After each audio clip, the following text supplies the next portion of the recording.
asterisk asterisk. Introduction and invasion asterisk asterisk. Salutations. You have just initiated hostilities with the most lethal species in the galaxy. Salutations, High Admiral Vorzak. Your astute military tactics have successfully subjugated the diminutive blue planet on the outer rim. Its denizens refer to it as Earth and themselves as humans. What intriguing specimens they shall become in our zoological collections, Commander Drex proclaimed, his appendages waving in a manner that approximated enthusiasm among the Crosian race. I shifted uneasily in my command seat. Something felt amiss. And casualties, what is our loss percentage? Drex's multifaceted eyes blinked swiftly. Well, that's the most extraordinary aspect, sir. We sustained losses of approximately 73% of our initial invasion contingent. 73%? I bellowed, my exoskeleton plates extending in consternation. And you are offering me congratulations? Have you suffered a complete malfunction of your cognitive processes?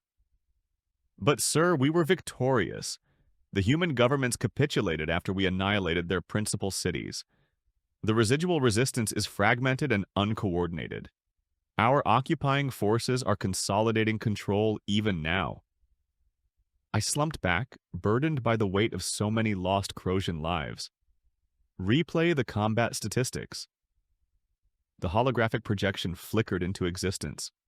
Figures and diagrams showcased the most calamitous triumph in the annals of the galactic Crosian Empire. We had commenced with 15,000 vessels and nearly 7 million warriors. We were returning with 4,050 vessels and fewer than 2 million survivors. How did a pre-FTL civilization inflict this magnitude of devastation? They shouldn't even possess energy-based weaponry. Lieutenant Caxi, our intelligence expert, stepped forward. Sir, they did not. At least not extensively. They engaged us predominantly with chemical propellant armaments and combustion-powered vehicles. That's implausible. I possess the recording, sir. The primary display transitioned to battlefield footage. I observed in dismay as human combatants, minuscule, frail-looking entities with only 2 upper limbs and no natural protective covering, charged directly into Crosian plasma discharges. For every 100 humans that perished, one would approach close enough to launch one of their rudimentary explosive devices, eliminating 5 or 6 of our warriors. They refer to those as grenades, sir, Caxi elucidated. Unsophisticated, yet efficacious. The footage shifted, revealing a Crosian Walker unit, a 30-meter-tall combat platform being engulfed by diminutive human vehicles. The humans were affixing explosives to its lower extremities. The Walker collapsed, crushing scores of humans, but hundreds more surged forward. What are they doing? Do they not value their existence? I inquired, genuinely perplexed. That is what renders them so perilous, sir, Caxi stated softly. They value something above their individual existence. They call it liberty, and they are prepared to perish for it in numbers that defy all tactical reasoning. Commander Drex emitted a nervous clicking sound. There's an additional matter, sir. The capitulation, it was not precisely official. What do you mean, not official? I felt my gastric pouch constrict with apprehension. The major human governments did issue formal surrenders subsequent to the destruction of their capitals, but there has been no cessation of aggression. Our occupying forces are reporting incursions every hour. The humans are employing a tactic termed guerrilla warfare. They strike swiftly from concealment, then vanish back into the populace. I rubbed my optical sensors wearily. So we have not in actuality prevailed? Technically we have, Drex maintained. We administer their orbital space, their principal population hubs, and their global communication networks. And yet our warriors continue to perish. I addressed Caxi. Lieutenant, what do your intelligence assessments counsel we do? Caxi's mandibles twitched uneasily. Sir, based on human history and psychology, we possess 3 alternatives.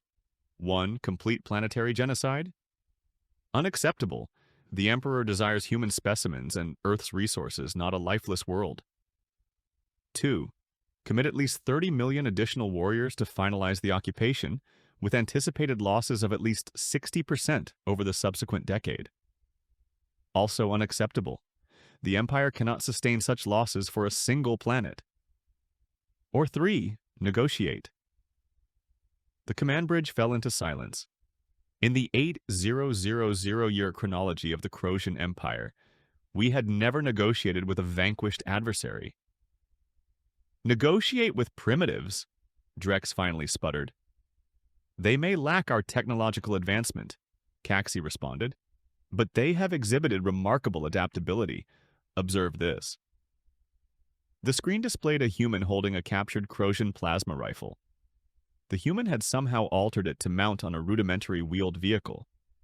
They reverse-engineered partial control of our armaments in less than 2 weeks of engagement, Caxi stated.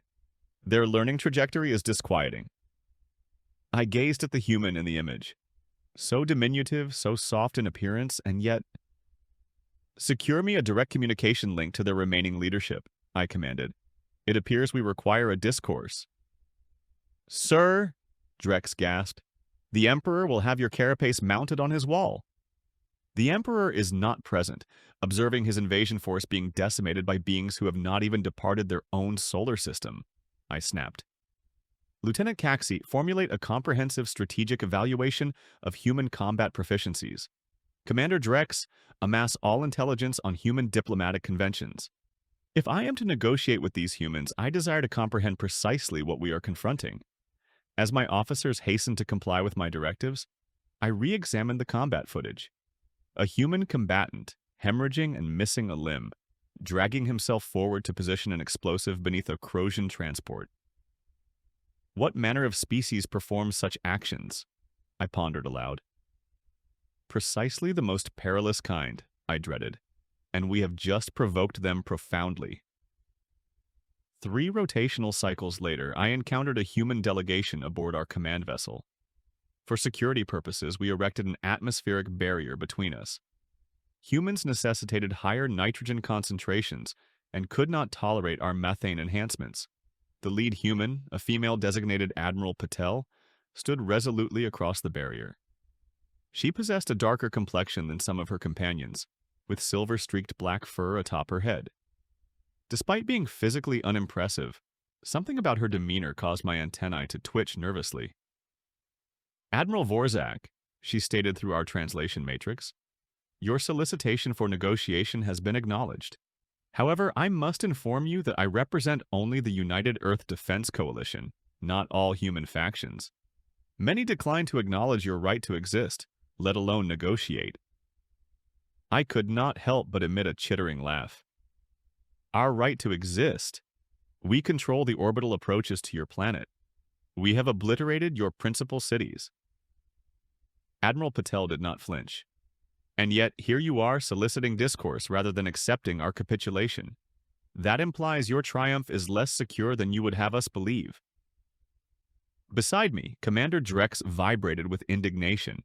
Insolent mammal! Your species forfeits 1,000 lives for every Croatian warrior, and there are 8 billion of us, Patel responded calmly. How many Croatians can you sacrifice, Commander? I raised a claw to silence Drex. Admiral Patel, let us be pragmatic. Your species has fought valiantly, but protracted resistance will only result in additional human fatalities.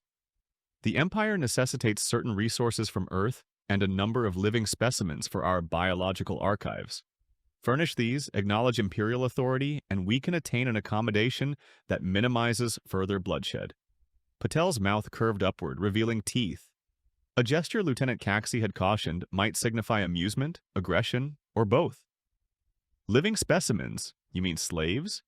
And resources, you mean our planet's wealth? Admiral Vorzak, humans possess a lengthy history of ***, the failed victory ***, interacting with conquerors. It seldom concludes favorably for the conquerors. A younger human male stepped forward. Admiral, authorization to present Jakarta?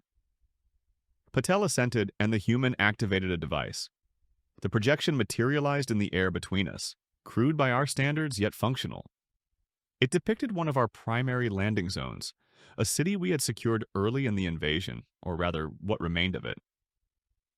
Croatian warriors were barricaded in fortified positions, unable to traverse the streets. Every patrol that emerged was promptly assailed from multiple directions. Edifices rigged with explosives collapsed upon our soldiers. Civilian-appearing humans would approach, proffering sustenance or information, only to detonate concealed weaponry. This is transpiring in every occupied city, Patel stated. Your warriors control their bases and little else. Meanwhile, humans are scrutinizing every fragment of Croatian technology we capture. Your energy armaments, your communication systems, your vessel components from craft we have downed. The younger human, Colonel Rivera, according to his introduction, spoke. 3 days prior, we reverse-engineered the targeting system for your orbital bombardment platforms. Yesterday, we tested our countermeasures. Your fleet cruiser Asterisk. Dominant Asterisk suffered inexplicable targeting system malfunctions prior to detonating in orbit. It was not an accident. I felt my hemolymph run frigid. The Dominantist destruction had been reported as an internal reactor failure. 8,000 Croatians lost. If humans could already interfere with our most secure weapon systems. You are feigning, Commander Drex asserted, but his voice lacked conviction. Here is our proposition, Admiral Patel continued as if Drex had not spoken. Withdraw your forces from Earth. Return all human captives. Establish an exclusion zone around our solar system. In exchange, we will not pursue your retreating forces and we will contemplate formal diplomatic relations with the Croatian Empire in 50 Earth years, once we have had time to develop suitable interstellar capabilities. That's not a negotiation. That's a demand for our complete withdrawal, Drex exclaimed. Indeed, Patel concurred simply. It is. The Empire does not retreat, I stated, striving to maintain dignity. In 8,000 years, we have never relinquished a conquest. Colonel Rivera emitted a peculiar barking sound, laughter according to our cultural briefing. Congratulations! You have never encountered humans previously. We are something of a unique case. Another human, a female scientist named Dr. Okafor, slid a data device across the table. This encompasses our comprehensive analysis of Croatian biology. Based on your deceased, you are vulnerable to 17 Earth bacteria and viruses that we could weaponize tomorrow. Your methane respiratory enhancements can be ignited with simple electrical charges. Your vessel's hull material deteriorates when exposed to a common Earth acid that we manufacture industrially in substantial quantities. I stared at the device, then at Dr. Okafor. You are threatening biological warfare? We are demonstrating that we comprehend you better than you comprehend us, Patel interjected, and that our learning trajectory is steep. Every day you remain is another day we adapt to defeat you more effectively. The chamber fell silent as the implications permeated. These humans were not merely fighting with desperate valor. They were systematically analyzing our vulnerabilities, adapting their tactics, and developing novel armaments specifically designed to eliminate Croatians. I must confer with Imperial Command, I finally stated. Patel nodded. You possess 24 hours. Following that, we launch coordinated offensives against all your positions concurrently. And, Admiral Vorzak, the subsequent wave of attacks will not be aimed at reclaiming territory. They will be focused on maximizing Croatian casualties. As the human delegation withdrew, Commander Drex turned to me, his exoskeleton pallid with stress. They cannot possibly be as perilous as they assert. Lieutenant Caxi, who had been silently analyzing the entire exchange, finally spoke. Sir, human historical records exhibit a pattern. When threatened with extinction or subjugation, they do not surrender, they innovate. In their Second World War, they progressed from rudimentary flight to atomic weaponry in 6 years. Their technological adaptation rate under duress is unparalleled among known species. I gestured to the data device Dr. Okafor had left. Analyze this. Verify their assertions regarding our biological vulnerabilities. As Caxi took the device, I gazed out the viewport at the blue-green planet below. Such a diminutive world to engender so much difficulty. Sir, Caxi stated quietly, there's something else you should comprehend about humans. They possess a concept in their military ideology. They term it proportional response, signifying they typically react to aggression with commensurate levels of force. but they are fully capable of disproportionate response when they perceive an existential threat. If they believe we intend to enslave or exterminate them, I did not require him to complete the thought. The implications were lucid and terrifying. Admiral Vorzak, your recommendation is rejected. The Empire does not retreat. Supreme Commander Ziltharak's holographic image loomed large in my private chamber, his segmented eyes exhibiting no emotion. Supreme Commander, with deference, you are not perceiving the situation distinctly, I insisted. These humans are primitives who experienced fortune, Ziltharak interrupted. Your casualty reports are concerning but not unprecedented for a species exhibiting unusual resistance. I am dispatching the 7th Imperial Fleet to bolster your position. 3,000 vessels, 20 million warriors. We will crush this resistance comprehensively. My antennae drooped in dismay. Sir, additional warriors will not resolve this predicament. The humans are adapting to our technology, our tactics, our biology. They are not engaging conventionally. They are engaging asymmetrically, targeting our vulnerabilities with precision. Ziltharak's mandibles clicked in annoyance. Admiral Vorzak, you sound as if you admire these entities. I respect their capabilities, I corrected, as any judicious military commander should. Their learning trajectory is unlike anything in our records. They have already damaged one of our orbital platforms and are developing biological armament specifically tailored to Croatian physiology. Biological armaments? For the first time, Ziltharak exhibited a flicker of apprehension. Indeed, sir, and chemical agents that could render our atmospheric systems inoperable. They have also commenced adapting our own technology against us with alarming rapidity. The Supreme Commander remained silent for several moments. Your recommendation is still rejected, Admiral. However, I will authorize you to persist in negotiations as a delaying tactic. Maintain the humans in discourse until reinforcements arrive. The 7th Fleet will reach Earth in approximately 30 rotational cycles. The hologram flickered out before I could protest further. I slumped into my resting cradle, fatigue engulfing me. 30 cycles. By then, how many additional Croatian lives would be forfeited? How much more Croatian technology would the humans have reverse-engineered? A soft chime announced Lieutenant Caxie's presence. Enter, I called. Caxie appeared, his normally composed demeanor visibly agitated. Sir, we have finalized analysis of the human data device. Their biological assessment is accurate, disturbingly so. They have identified vulnerabilities in our respiratory, circulatory, and nervous systems that even our own medics deem classified information. How? I demanded. How could they acquire so much knowledge so rapidly? They are natural pattern recognizers, sir, and they've been studying our dead. But there is more. Caxie's voice dropped. We have intercepted communications indicating they are synthesizing compounds, ***, human counterattack ***, that target these susceptibilities, and they are preparing to aerosolize them for implementation against our ground forces. I felt nauseated. Time estimate? Days, not cycles. And sir, there's another development. Our long-range sensors have detected unusual activity in their asteroid belt. They appear to be affixing rudimentary propulsion systems to large asteroids.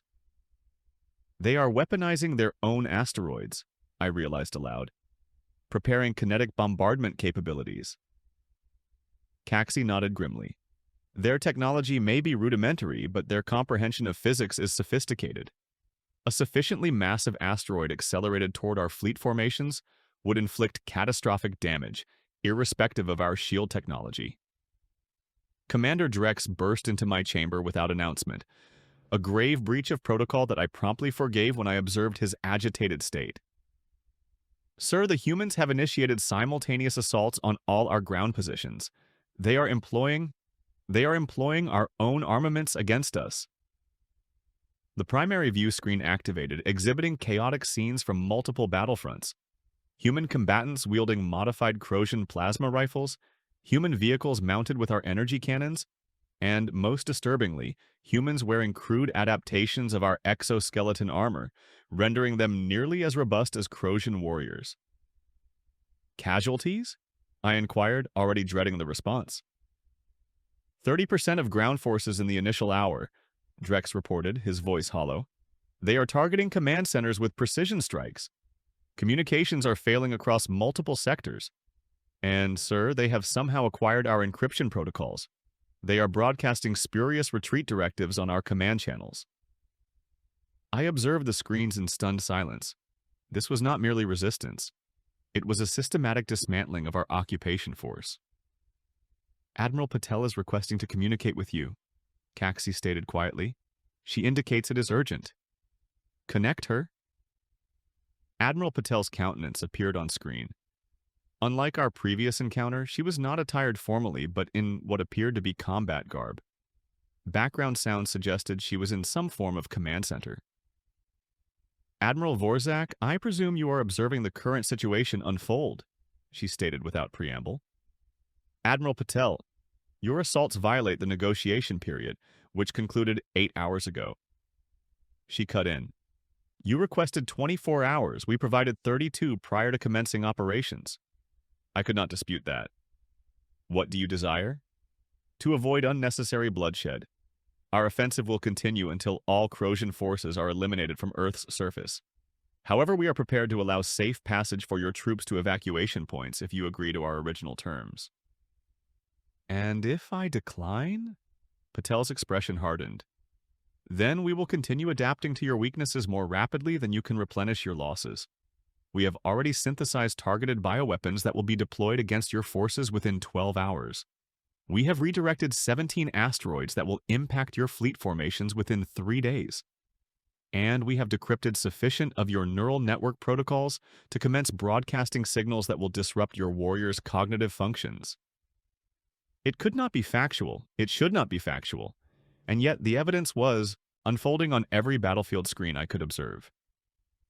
You are feigning, I stated, but with no conviction. Admiral Vorzak, humans possess a saying, necessity is the mother of invention. You have engendered the greatest necessity we have ever confronted as a species, our survival. In response, we are innovating at rates unprecedented in our history. She leaned closer to the screen. We do not desire to exterminate your species. We do not desire an interstellar conflict. We simply desire you off our planet. The choice is yours whether that transpires with or without additional Croatian casualties. As the transmission concluded, I addressed my officers. Alternatives? Drex, ever the staunch traditionalist, straightened his posture. We fight to the last Croatian, as honor dictates. Caxi, more pragmatic, shook his head. Sir, at current loss rates, we will possess no functional ground force within 2 human days. Our orbital positions are increasingly vulnerable to their asteroid armaments and whatever else they're developing. Strategic withdrawal to beyond their moon while awaiting reinforcements would be judicious. I contemplated both perspectives along with the broader context. The Empire had never retreated, but the Empire had never confronted a species like humans before. Their amalgamation of desperate valor, adaptive intellect, and sheer numbers rendered them uniquely perilous.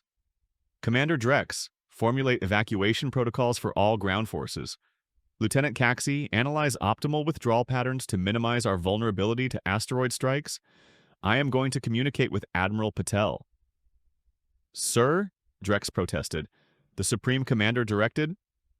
I comprehend what he directed. I also comprehend what I am observing. Formulate the evacuation protocols, Commander. That is a directive.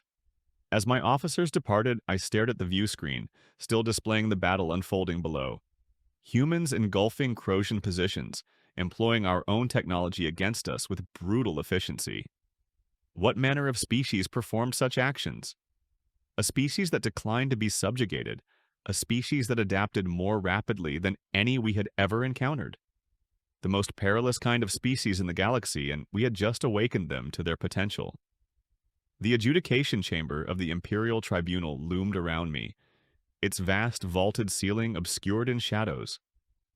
Thousands of Croatian eyes gazed down from the tiered seating, military officers, government officials, and ordinary citizens assembled to witness my court-martial. Admiral Jire Vorzak, Supreme Commander Ziltharak's voice resonated across the chamber. You stand accused of dereliction of duty, cowardice in the face of the adversary, avarice and treason against the Croatian Empire. How do you plead? I straightened my posture, disregarding the ceremonial restraints on my limbs.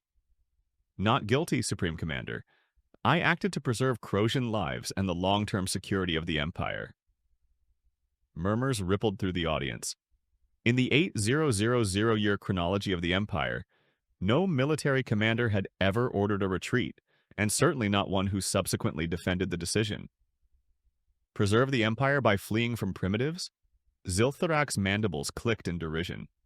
You relinquished an imperial conquest, surrendered Crozian territory, and absconded like prey. I conducted a strategic withdrawal in the face of an unparalleled threat, I corrected firmly. If I may present substantiation to support my assessment. Ziltharak glanced at the other tribunal members, then nodded reluctantly. Proceed.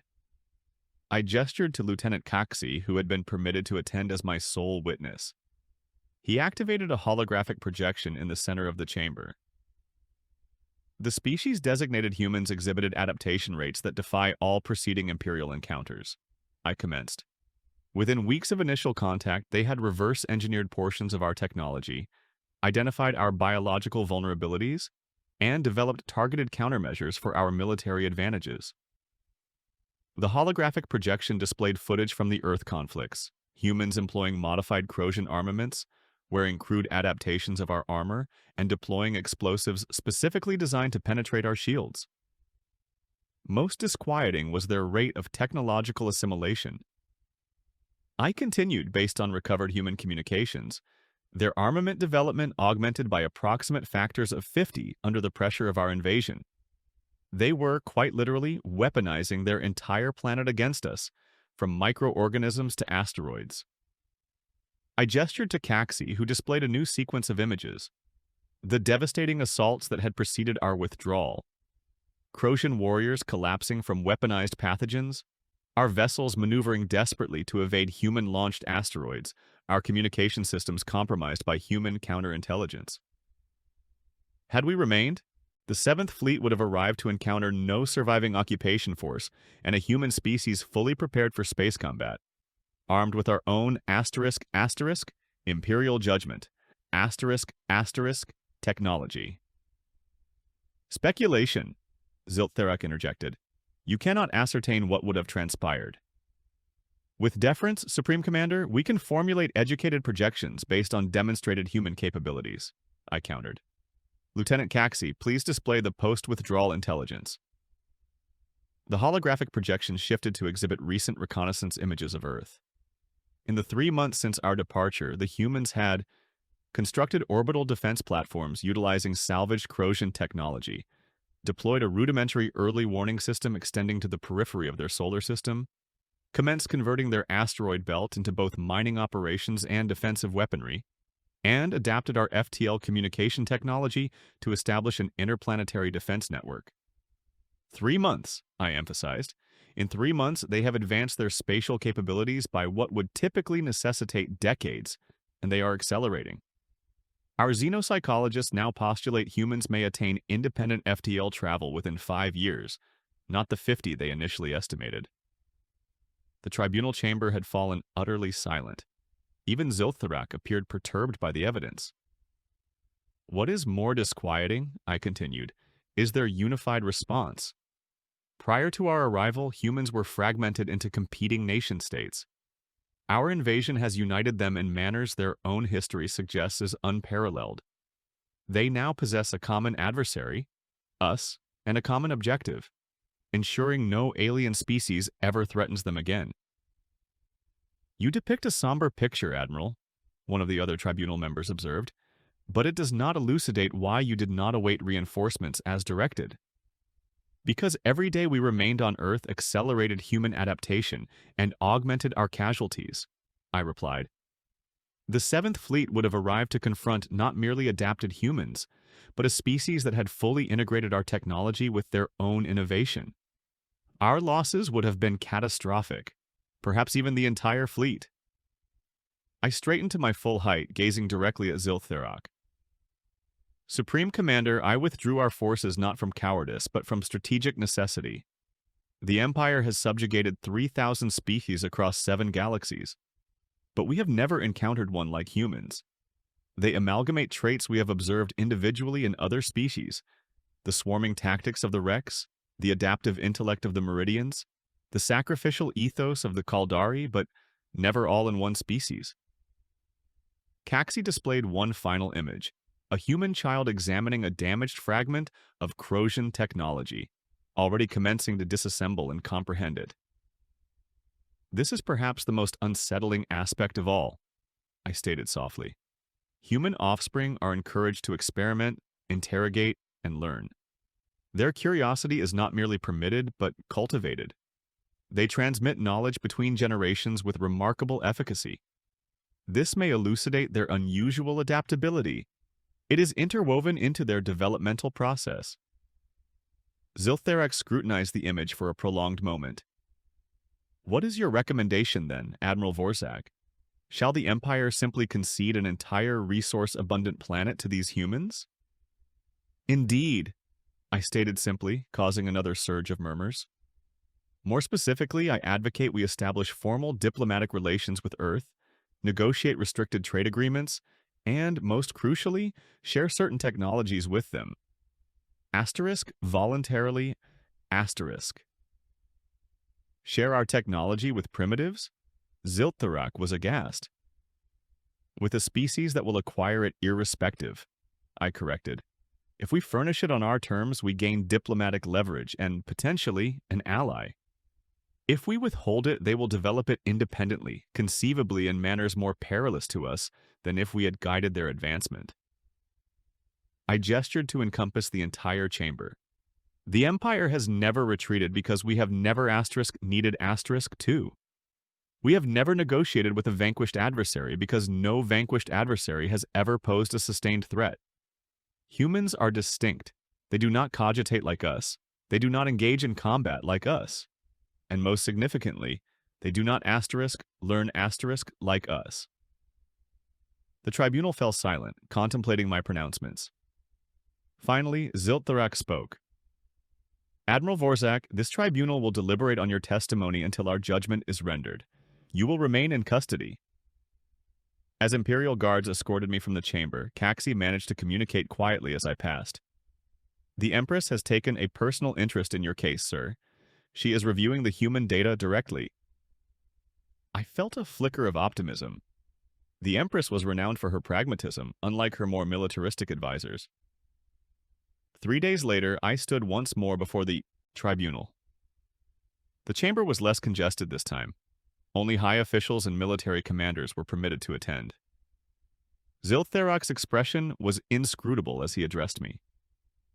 Admiral Vorzak, this tribunal has reached its verdict. I prepared myself for punitive measures, exile at best, execution at worst. By direct intervention of Her Imperial Majesty, all charges against you are dismissed. The chamber erupted in astounded clicks and whistles. Ziltharak raised his primary limbs for silence. Furthermore, you are promoted to the rank of High Admiral and appointed as Imperial Envoy to Earth, with full authorization to *establish diplomatic relations with the human species. I could scarcely process what I was hearing. Not only exonerated, but promoted *? The Empress has reviewed your substantiation personally, Ziltharak continued, sounding less than gratified.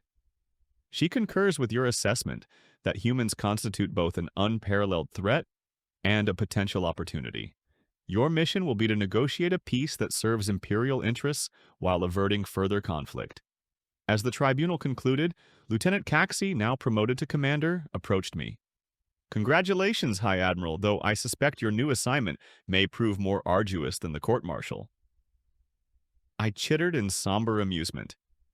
Indubitably, I must somehow persuade a species that nearly vanquished us that they should trust us. At least you will not be solitary, Caxi replied. The Empress has assigned a comprehensive diplomatic corps to your mission, including xenocultural specialists and technology exchange advisors.